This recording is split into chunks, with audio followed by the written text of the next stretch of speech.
Antes de comenzar, quiero pedirte algo sencillo, si te fascinan las historias ocultas, los archivos prohibidos y los misterios que jamás encuentran una respuesta clara, apoya este canal con un like y una suscripción. No te tomará más de un segundo. Y así podremos seguir abriendo carpetas que muchas instituciones preferirían dejar enterradas. Ahora sí, apaga las luces, ajusta el volumen y prepárate. Esta historia empieza con una fotografía, y termina con algo que, quizá, no deberías ver. Todo comienza con un daguerrotipo fechado en 1896.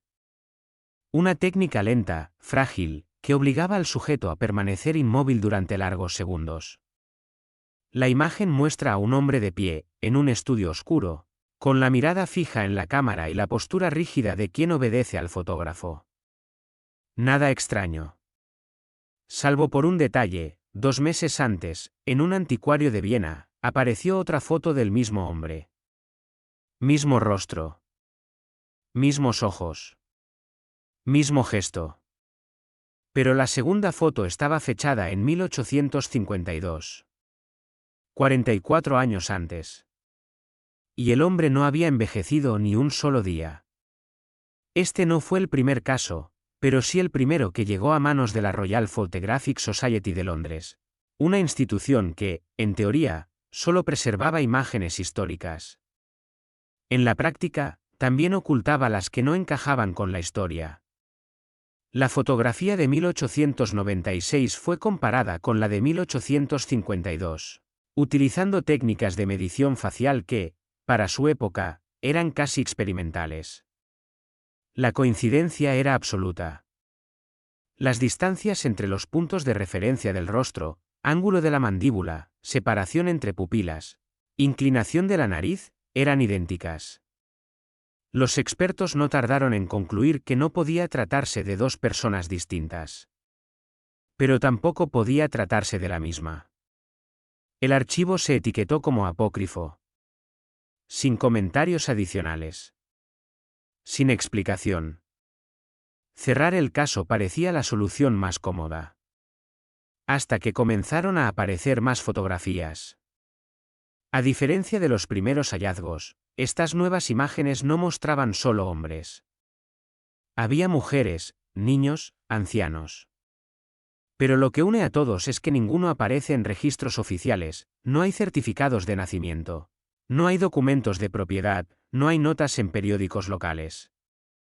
Son personas sin pasado. O personas sin presente. Seres atrapados en instantes congelados que no pertenecen a ninguna biografía. El caso más perturbador llegó en 1901. Cuando un coleccionista de Amberes entregó a la sociedad una serie completa de placas fotográficas halladas en un desván. Eran 9 imágenes, ordenadas cronológicamente de 1861 a 1890.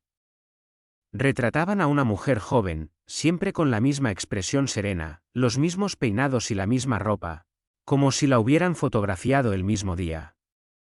Pero las fechas escritas en los bordes eran auténticas, comprobadas por el tipo de emulsión, la firma del estudio y el envejecimiento químico de los materiales. 9 fotos tomadas a lo largo de 29 años, donde la protagonista no cambia. La investigación interna reveló algo aún más inquietante. En la última imagen, detrás de la mujer, hay un edificio que no existía en 1861 ni en 1890. Era una estructura que solo se construyó a partir de 1908. Una imposibilidad temporal capturada sin intención. A medida que los casos se acumulaban, la Royal Photographic Society decidió crear una carpeta exclusiva para estas imágenes.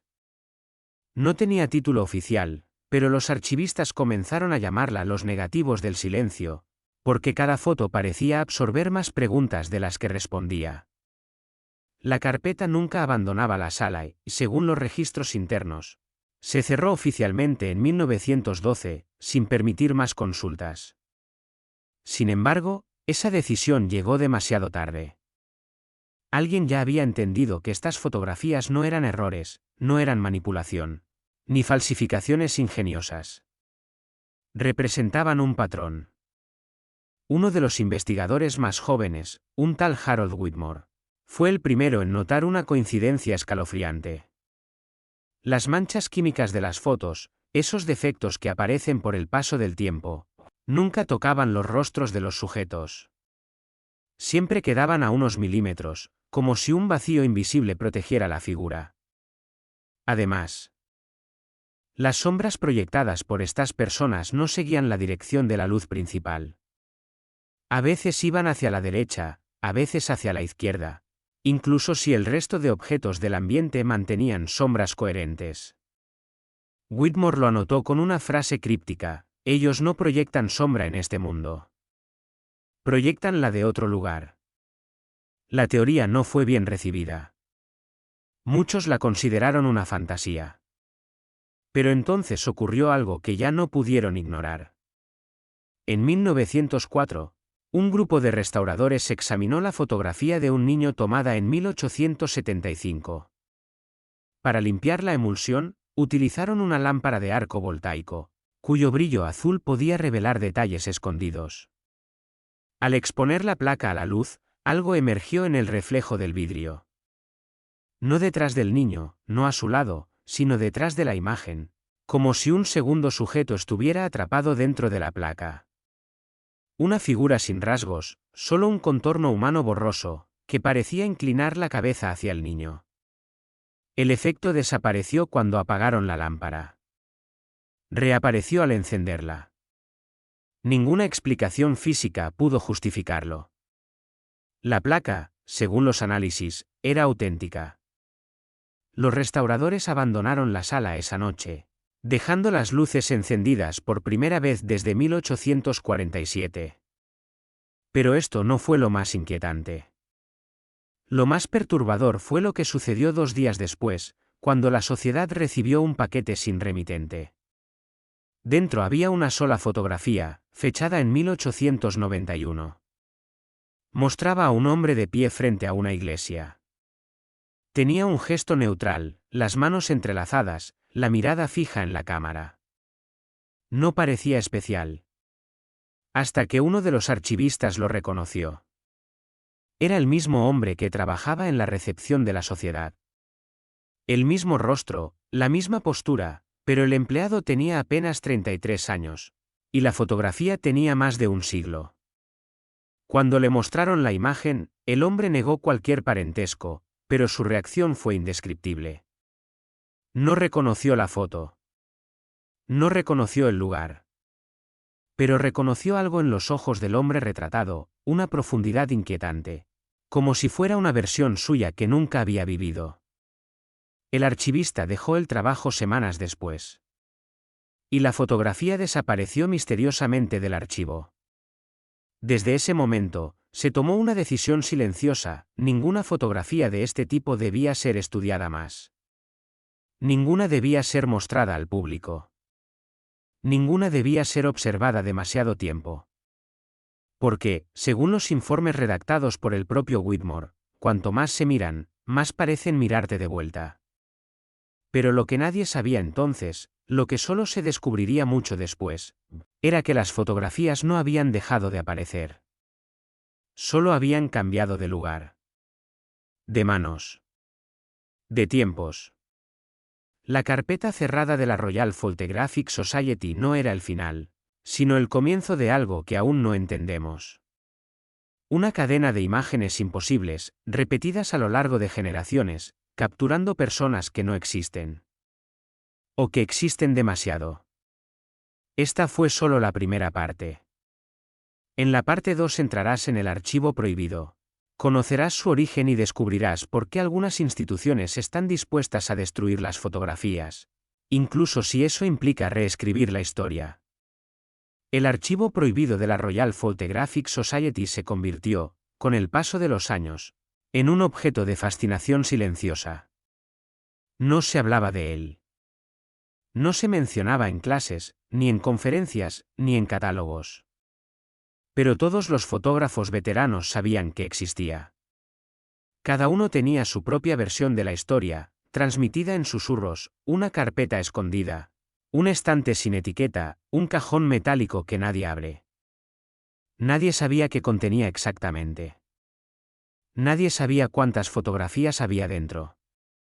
Pero todos coincidían en una cosa: mirar demasiado tiempo cualquiera de esas imágenes provocaba un sueño inquieto la misma noche. Como si las figuras retratadas, desde la quietud del daguerrotipo, atravesaran la distancia de un siglo para acercarse al presente. Durante la primera década del siglo XX, varios investigadores murieron sin dejar registros claros sobre sus descubrimientos. Lo único que quedó fueron anotaciones dispersas, frases sin contexto, palabras subrayadas con un trazo tembloroso. La primera anotación significativa apareció en el cuaderno de una restauradora llamada Magdalene Pierce, una mujer meticulosa, obsesionada con la química fotográfica. Su escritura precisa comenzó a deteriorarse después de trabajar con la carpeta. La última frase que escribió, apenas legible, decía: no son errores de exposición. Son interrupciones. Nadie entendió a qué se refería. Sin embargo, su cuaderno quedó guardado junto a los negativos del silencio, como si formara parte del fenómeno. Con el tiempo, las fotografías comenzaron a mostrar un patrón más claro. Aquellas en las que aparecían personas inexistentes compartían detalles inquietantes en sus fondos. En una imagen con fecha de 1872, detrás del sujeto había una ventana abierta. Si se ampliaba el borde de esa ventana, podía verse otra figura parcialmente oculta. No tenía rostro. No tenía forma definida. Era apenas una sombra vertical. Pero lo perturbador es que aparecía en el mismo lugar en otra fotografía tomada 12 años después, en un país completamente distinto. Misma sombra, mismo ángulo, misma distancia del borde del encuadre. Era como si algo, o alguien, observara desde detrás de la película. Las coincidencias eran demasiado precisas. En una placa de 1883, una mujer posaba en un jardín. A su lado, sobre el césped, había un pequeño objeto circular, quizás un juguete. Al examinarlo bajo luz ultravioleta, los técnicos encontraron un reflejo en miniatura del rostro de otro, no existente, el hombre de 1852. Eso fue lo que finalmente convenció a uno de los jefes de la sociedad de que estas imágenes debían ser retiradas para siempre. Pero fue demasiado tarde. Para entonces, ya circulaban copias entre coleccionistas privados. Los coleccionistas, sin los protocolos de seguridad de la sociedad, comenzaron a experimentar los mismos efectos que los investigadores. Un anticuario francés reportó que, tras comprar 3 daguerrotipos anónimos, empezó a sentir que alguien se movía dentro de su tienda cuando las luces estaban apagadas. Nunca vio nada. Nunca escuchó nada. Pero cada noche encontraba los cuadros ligeramente torcidos, como si alguien los hubiera tocado. Lo más extraño es que cada vez que intentaba fotografiar su propia tienda, las imágenes volvían con manchas irregulares, excepto en los lugares donde colgaban las fotografías, imposibles. Allí la película permanecía perfectamente limpia. Poco a poco, los coleccionistas comenzaron a intercambiar historias. Algunos hablaban de figuras humanas que aparecían en los reflejos de los cristales. Otros mencionaban sueños repetitivos donde personas desconocidas se acercaban demasiado. Sueños donde esas personas no hablaban, no respiraban, pero observaban. Como si estuvieran esperando algo. La Royal Photographic Society trató de detener la propagación del archivo prohibido. Pero los daguerrotipos, las copias, las placas de colodión húmedo ya estaban en manos de demasiada gente. Decenas de fotografías viajaron por Europa, luego por América. Y en cada sitio donde una imagen era vista con atención, surgía el mismo deseo extraño de conservarla. No destruirla. No esconderla. Conservarla. Como si las fotografías tuvieran una forma silenciosa de influir en quienes las observaban. La historia dio un giro inesperado cuando el profesor Elihu Bram, especialista en química temprana de placas fotográficas, recibió una serie de imágenes enviadas anónimamente. No venían con carta ni explicación. Solo una caja de madera desgastada, enviada desde un pequeño pueblo de Bélgica. Dentro había 12 fotografías. En todas ellas aparecía la misma persona, un hombre alto, con sombrero redondo, abrigo oscuro, manos cruzadas. La postura siempre idéntica. El fondo siempre distinto. Las fechas oscilaban entre 1864 y 1909. 45 años. Y la persona jamás cambiaba. Bram analizó cada imagen con una precisión obsesiva. Comenzó estudiando la tinta de las anotaciones, luego las marcas del estudio fotográfico, las imperfecciones químicas de las placas. Todo coincidía con la época indicada. Ninguna era una falsificación. Pero cuando comenzó a superponer las imágenes, notó algo escalofriante. La figura del hombre no tenía variación milimétrica entre una foto y otra. Ni un músculo. Ni una arruga. Ni una sombra mal colocada. Era como si la misma figura, no un ser humano, sino un molde, un patrón, hubiera sido insertada en cada fotografía mediante un proceso que la ciencia del siglo XIX no podía explicar. En el borde de una de las placas, Bram encontró un detalle que había pasado desapercibido para todos los anteriores, una línea microscópica, casi invisible, que rodeaba el contorno del hombre. No era un error de revelado. No era una grieta. No era un daño. Era un borde. Un límite. Como si la figura no perteneciera del todo a la fotografía, sino que estuviera recortada. Insertada. Como si no formara parte del mundo físico en el momento de la toma. Como si hubiera sido añadida desde otro plano. El hallazgo lo obsesionó. Durante noches enteras comparó la textura del borde con miles de fotografías de la época. Ninguna tenía ese fenómeno. Ninguna mostraba ese contorno artificial. Ninguna presentaba figuras tan perfectas, tan inmóviles, tan ajenas. Fue entonces cuando Bram comenzó a notar un segundo fenómeno. Un patrón secundario. Un detalle que hundía la investigación en algo más profundo. Detrás de la figura del hombre, en 4 de las 12 fotografías, había sombras. No sombras humanas. No siluetas normales. Sombras demasiado altas, demasiado estrechas, sin forma anatómica clara. Sombras que no coincidían con ninguna fuente de luz del entorno. Y lo más inquietante, esas sombras aparecían siempre en el mismo punto exacto del encuadre, independientemente de donde se hubiese tomado la fotografía. Era como si algo, una presencia, una figura, una entidad, estuviera adherida a la imagen, independientemente del lugar y del momento. Como si la fotografía no captara el mundo real, sino una superposición de realidades distintas. Y como si una de esas realidades estuviera intentando entrar en la nuestra. Bram decidió cerrar la investigación.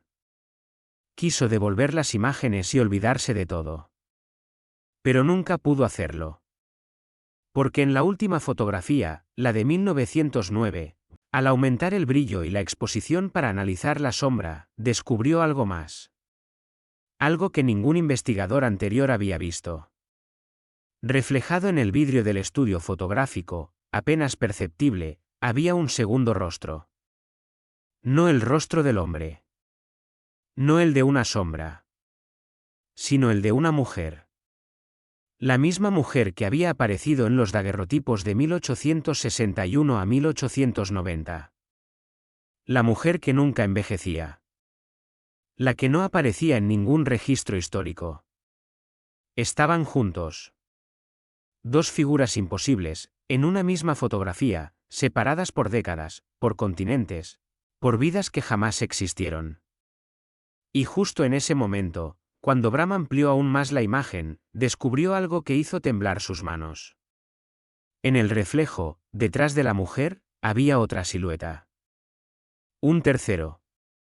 Una forma nueva. Algo que nunca antes había sido capturado. Algo que parecía acercarse, surgir desde la profundidad del vidrio, como si intentara atravesar el umbral entre el mundo de la imagen y el mundo real. La fotografía vibró, apenas un instante. Un efecto óptico. Un error. O tal vez una advertencia. Esta fue solo la segunda parte. En la parte 3, descubrirás qué conexión une a estas figuras imposibles, por qué aparecen en fotografías tomadas con décadas de diferencia, y cuál es la teoría que casi destruye a la Royal Photographic Society desde dentro. Tras el descubrimiento de Heliobram, la Royal Photographic Society entró en un estado que rara vez se registra en instituciones científicas: pánico silencioso. No pánico dramático, sino esa clase de alarma fría que se instala cuando las mentes más racionales se encuentran con algo que rechaza la lógica por completo. Nadie sabía cómo explicar las tres figuras imposibles: el hombre del abrigo, la mujer inmutable, la tercera silueta emergente, pero todos intuían que no era un simple fraude. No era un truco de luz, ni una manipulación de placa, ni un juego cruel de algún bromista. Era algo más profundo. Algo que seguía un patrón demasiado constante para ser casual. En 1910, el comité interno convocó una reunión extraordinaria, a puerta cerrada, sin actas oficiales. Los pocos documentos que sobreviven, escritos a mano por asistentes nerviosos, narran un debate tenso. La pregunta central era simple: ¿qué hacer con las fotografías? Destruirlas parecía un acto de negación imposible para una institución dedicada a preservar la historia visual. Conservarlas implicaba aceptar la existencia de un fenómeno que violaba todas las reglas conocidas. Estudiarlas podría ser peligroso. Todas las voces coincidían en que había riesgos. Nadie sabía definirlos, pero todos los sentían, como una sombra latente detrás de cada placa. La reunión terminó sin conclusiones, pero aquella noche, según registros de seguridad, varios miembros entraron a la sala del archivo prohibido. Revisaron las fotografías en silencio, sin intercambiar palabras, como si intentaran descifrar un mensaje que solo podía entenderse en la oscuridad. Y en algún momento de esa noche, ocurrió el primer acontecimiento inexplicable registrado desde dentro del edificio. A las 2:07 de la madrugada, los sensores de temperatura marcaron un descenso súbito en la sala del archivo, de 12 grados a 3. Ningún sistema de ventilación estaba encendido. Ningún aparato podía producir esa caída. Cuando el guardia abrió la puerta, encontró la sala vacía. No había nadie dentro. Pero las fotografías habían sido reorganizadas sobre la mesa central. No dispersas, no caóticamente. Alineadas. Ordenadas por fecha de forma tan precisa que un ser humano habría necesitado horas para hacerlo. Sin embargo, habían pasado solo minutos desde la entrada del último archivista. En la esquina de la mesa, al margen de la última fotografía, apareció escrito un número: 32. Nadie supo quién lo escribió. Ninguna cámara lo captó. Ninguna firma pudo ser comparada. Pero lo más inquietante fue que, desde ese día, cada nuevo daguerrotipo imposible encontrado por coleccionistas llevaba la marca: un pequeño 32, a veces grabado en el borde del cristal, otras escrito a mano, otras hundido en la emulsión. No era una señal dejada por humanos. Parecía un contador. Una progresión. Como si las fotografías formaran parte de un conjunto mayor que aún estaba incompleto. 32 piezas ensambladas, pero en busca de algo más. Con el tiempo, investigadores independientes comenzaron a conectar los puntos. Uno de ellos, un matemático aficionado llamado Laureano Keyes, dedicó años a estudiar la geometría de las sombras en las fotografías. Su informe, escrito con letra temblorosa poco antes de desaparecer, sostiene algo aterrador: las sombras proyectadas por los sujetos no siguen ninguna geometría conocida en nuestro mundo. No se alinean con la luz visible, sino con un foco situado fuera del marco de la realidad física. Es decir, las sombras no se proyectan hacia el espacio que vemos, sino hacia uno que no podemos ver. Keyes lo expresó de forma inquietante: si las sombras fueran cuerdas, apuntarían a un punto fuera del mapa del mundo. Nadie quiso leer más. El archivo 32, como comenzaron a llamarlo, se convirtió en un objeto de estudio clandestino. Pocas personas tenían acceso, y nadie lo pedía voluntariamente. El aire dentro de la sala siempre estaba más frío que en cualquier otro lugar del edificio. Algunos archivistas juraban oír un zumbido leve, casi imperceptible, cuando se acercaban a las fotografías, como si algo vibrara detrás de la superficie. Otros evitaban mirar fijamente las imágenes por más de unos segundos, asegurando que cada vez que lo hacían, experimentaban una sensación de vértigo, como si la persona retratada estuviera más cerca que antes. En 1914, justo antes del estallido de la guerra, un incidente sacudió la institución. Un fotógrafo retirado, que había ayudado a restaurar varias de las placas antiguas, informó que había visto en una tienda de Londres un retrato nuevo. Una imagen tomada supuestamente ese mismo año. En ella aparecía la mujer eterna, la del archivo prohibido. Mismo rostro. Misma postura. Más de 20 años después de su última aparición conocida. Nadie entendió cómo podía ser. La fotografía era moderna, tomada con una cámara portátil que nunca existió en el siglo XIX. ¿Cómo podía aparecer la misma figura en una tecnología tan diferente? La sociedad envió agentes para recuperar la imagen. Cuando llegaron, encontraron la tienda vacía. No saqueada. No cerrada. Simplemente vacía. Como si el dueño hubiese salido por un momento. Pero en el mostrador, cuidadosamente colocada, estaba la fotografía. Y al retirarla del marco, descubrieron algo aún más inquietante: detrás de la imagen, en la madera, estaba grabado el número 33. El contador había aumentado. El archivo regresó a Londres inmediatamente. El personal que lo manipuló reportó la misma sensación física, una presión en el centro del pecho, como si el aire se comprimiera alrededor. Algunos tuvieron náuseas. Otros mareos. A uno se le apagó la visión durante segundos.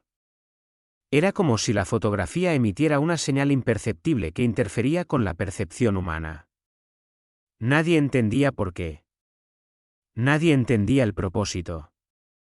Pero todos coincidían en que el fenómeno estaba avanzando. Creciendo. Expandiéndose. Bram, quien había descubierto la silueta emergente en la fotografía de 1909, regresó a la sociedad para analizar el nuevo retrato. Esta vez fue más cuidadoso. No trabajó de noche, no lo hizo solo y no usó luces de alta intensidad. Pero incluso en condiciones controladas, el análisis reveló un detalle perturbador. En la pupila de la mujer, apenas un punto oscuro en el daguerrotipo, había un reflejo. Un reflejo que no pertenecía al estudio fotográfico donde la imagen había sido tomada. Bram amplió el reflejo una y otra vez, hasta que comenzó a distinguir algo que parecía imposible: el contorno difuminado de una figura alta, una sombra con forma humana, pero sin rostro. Una figura que, según las mediciones, estaba situada detrás de la cámara en el momento de la toma. No el fotógrafo. No el cliente. No alguien del mundo real. Una presencia que no debía estar allí. Fue entonces cuando Bram comenzó a desarrollar su teoría final, la que nunca llegó a presentar en público. El manuscrito, incompleto, fue encontrado años después entre sus pertenencias, con las últimas páginas arrancadas. Pero lo que quedó escrito era suficiente para sacudir la conciencia de cualquier investigador. Según Bram, las figuras repetidas en las fotografías no eran personas reales, ni dobles temporales, ni fantasmas. Eran manifestaciones de algo externo. Algo que utilizaba el proceso fotográfico como un vehículo para entrar en nuestro mundo. No eran sujetos que posaban ante la cámara. Eran presencias que atravesaban la emulsión desde afuera. Las fotografías no son retratos, escribió Bram. Son aperturas. Y lo más inquietante, cuanto más avanzaba el contador, 32, 33, más fuertes parecían las anomalías. Era como si cada nueva imagen acercara el fenómeno un paso más hacia la manifestación completa. Una presencia construyéndose a sí misma a través de retratos, sombras, reflejos. En 1916, el archivo experimentó su anomalía más grave. Un aprendiz, encargado de limpiar el estante, dejó caer una de las placas. No se rompió. No se astilló. Pero durante el instante en que golpeó el suelo, todos los presentes aseguraron haber visto un destello azul dentro del vidrio. No un reflejo. No una luz. Un movimiento. Como si la figura retratada hubiese girado la cabeza 1 milímetro dentro de la imagen. El aprendiz huyó y nunca regresó. La sociedad cerró el archivo. Oficialmente, por reformas. Extraoficialmente, por miedo. Pero cerrar el estante no detuvo las fotografías. Porque, como descubriría el mundo más adelante, el archivo completo desaparecería del edificio meses después. Nadie lo robó. Nadie entró por la fuerza. Los registros muestran que una mañana, al abrir la sala, el estante estaba vacío. Las 33 fotografías habían desaparecido. No quedaron fragmentos, ni huellas, ni polvo roto. Solo una marca en la pared, el número 34, escrito con un trazo que ningún análisis ha podido identificar. La desaparición del archivo marcó un antes y un después. Porque, desde aquel año, fotografías imposibles comenzaron a aparecer en otros países. Rusia. Canadá. Argentina. Japón. Siempre la misma figura, siempre el mismo borde artificial alrededor del cuerpo, siempre el mismo contorno en las sombras. Como si el fenómeno se hubiera liberado. Como si ya no necesitara un archivo, ni una institución, ni una sala fría para manifestarse. Como si estuviera construyéndose, pieza a pieza. A través del mundo entero.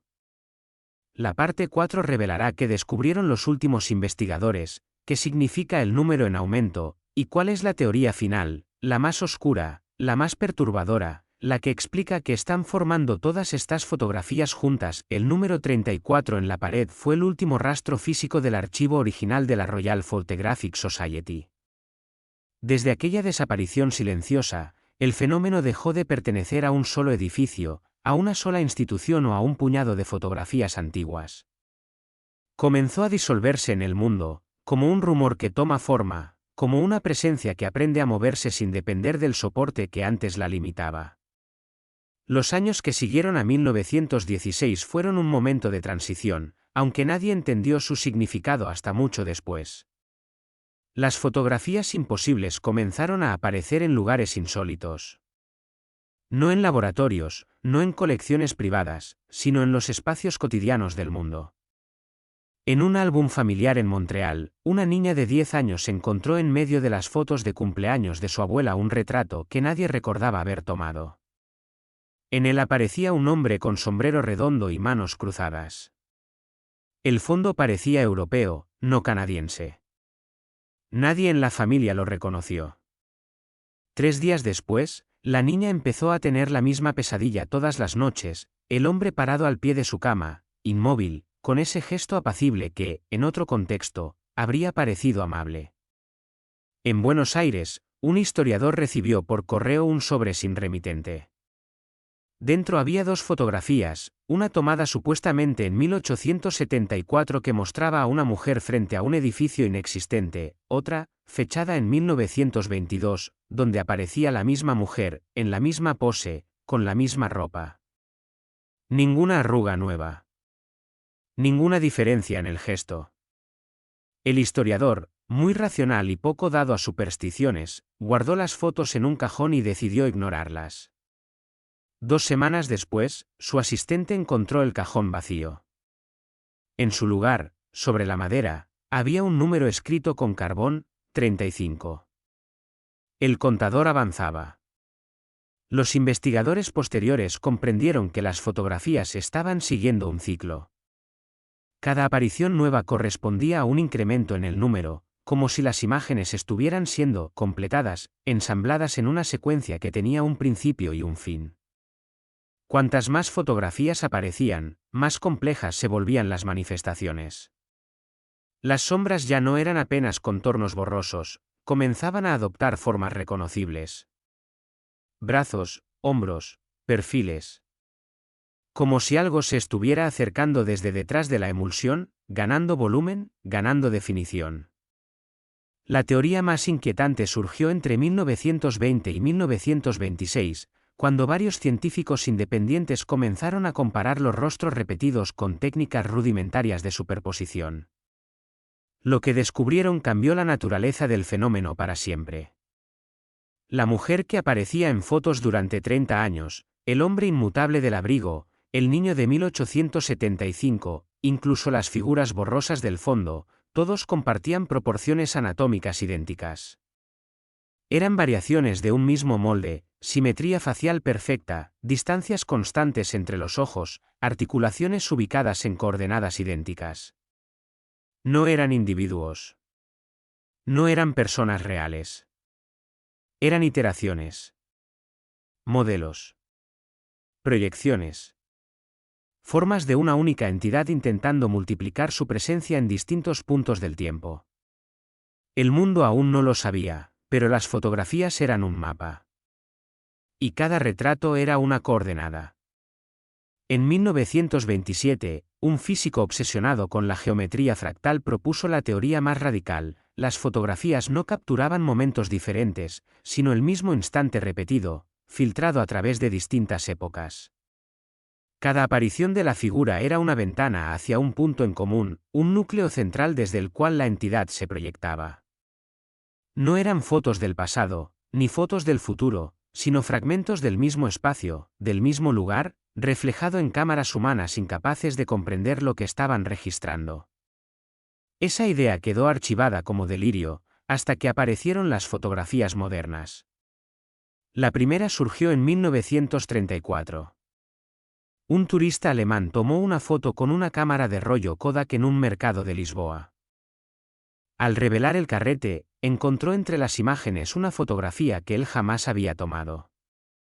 En ella aparecía el hombre del abrigo, idéntico a como se veía en 1852, 1896 y 1909. Mismo gesto.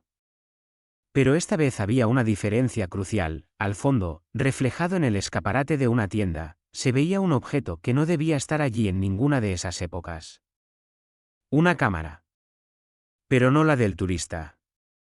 Una cámara de fuelle, antigua, sosteniendo a alguien que parecía tomar la fotografía, desde dentro del reflejo.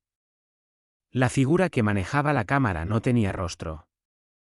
Solo un vacío oscuro donde debía estar la cabeza. El número 36 apareció en la esquina inferior de la imagen, como una firma que nadie escribió. A lo largo de la década de 1940, aparecieron más fotografías. Algunas tomadas accidentalmente al probar cámaras nuevas. Otras halladas en cajones cerrados. Una incluso apareció dentro de una Biblia familiar, justo entre las páginas del Génesis. Todas contenían la misma figura, los mismos rostros, las mismas sombras imposibles. Y todas llevaban números que avanzaban. En 1951, se registró un evento que marcó el punto de inflexión. Un laboratorio en París estaba probando una nueva tecnología de microfotografía. Durante la calibración, una cámara experimental tomó una serie de imágenes sin que nadie pulsara el obturador. Cuando los técnicos analizaron las placas, encontraron algo que los sumió en el silencio absoluto. 15 fotografías. Cada una mostrando la figura del hombre del abrigo, en diferentes ángulos, como si estuviera moviéndose frente a la cámara lentamente, con cada disparo. No estaba inmóvil. No estaba congelado. Estaba caminando. Acercándose. En la primera foto era apenas un contorno, en la última, su rostro ocupaba casi todo el encuadre, como si se hubiera acercado directamente al lente. El número 50 apareció impreso en la emulsión. Para algunos investigadores, el número 50 representaba una mitad. Para otros, un umbral. Pero todos coincidían en que el fenómeno se estaba acelerando. Y a medida que avanzaba, comenzaron a surgir efectos secundarios. Las personas que analizaban las fotografías sufrían mareos, pérdidas de memoria momentáneas, sensación de que alguien se movía en su visión periférica. Varios informes mencionaban la misma frase escrita apresuradamente: no está solo. Era como si la figura repetida hubiera comenzado a multiplicarse dentro de las fotografías, creando variaciones que se movían entre imágenes. No una entidad estática, sino una inteligencia fragmentada, que aprendía con cada manifestación. En 1962 apareció el primer vídeo. Un vídeo doméstico, grabado en 8 milímetros. Una familia filmaba un picnic en un parque de Nueva York. En uno de los fotogramas, apenas visible en el borde derecho, se ve a la mujer inmutable observándolos desde la distancia. Nadie la recuerda. Nadie la vio. Pero la película, al ser analizada cuadro a cuadro, muestra un detalle imposible: la mujer se mueve. En el primer fotograma está a 10 metros. En el siguiente, a 8. Luego a 5. Luego justo detrás del camarógrafo. Y en el último instante antes de que el rollo se queme por una sobreexposición inexplicable, aparece un número grabado en la luz blanca: 57.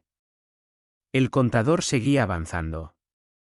La teoría definitiva surgió en 1974, en un manuscrito encontrado en un departamento abandonado en Yokohama.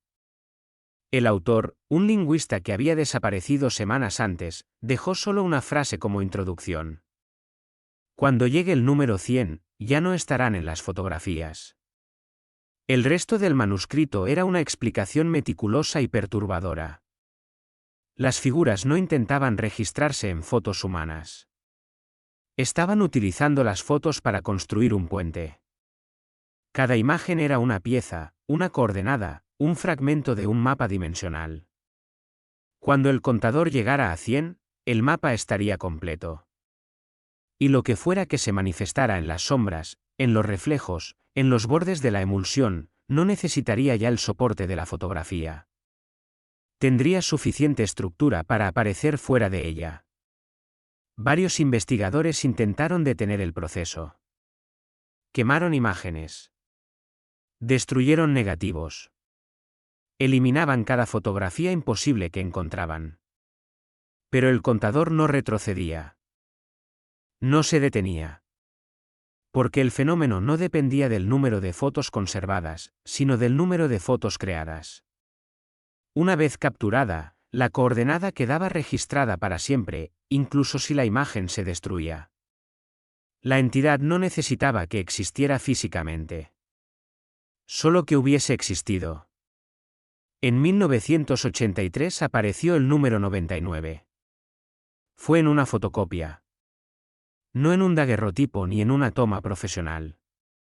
Una simple fotocopia de mala calidad hecha en una oficina de Burdeos. En ella, en la esquina inferior derecha, sin que nadie lo hubiera puesto allí, apareció la figura del hombre del abrigo, como un borrón oscuro pero reconocible. Y bajo él, casi invisible, el número 99.